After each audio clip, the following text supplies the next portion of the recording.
Tuesday, protesters waving Palestinian flags transitioned from noisy protest to physical attacks on outdoor diners as they demanded to know which of the diners were Jewish.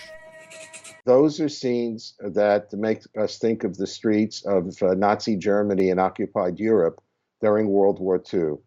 That's not the kind of scene that we have ever seen before or will ever accept in Los Angeles, which is the second city of every nationality and ethnic group in the world.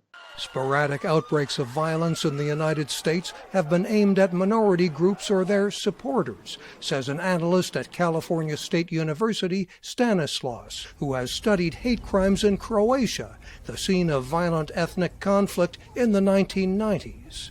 Certain events can kind of trigger them. So after 9/11, there was a big increase in hate crimes against Muslims. Lately, there's been a big increase in hate crimes against Asian Americans. Crimes against Asian Americans have risen from California to New York since the onset of the coronavirus pandemic. 1,100 had been reported just over a year ago. We are now up to more than 6,600. In recent years, there have been other targets. An extremist stabbed 3 men who were defending Muslim women in 2017, and a synagogue shooting killed 11 in Pittsburgh in 2018. And now, funds are being reduced for policing in many American cities. And as a result, communities like ours are forced to look to private security firms to ensure the safety of people walking in their neighborhoods. That's not a tenable situation. He says the problem requires leadership from politicians and social media companies.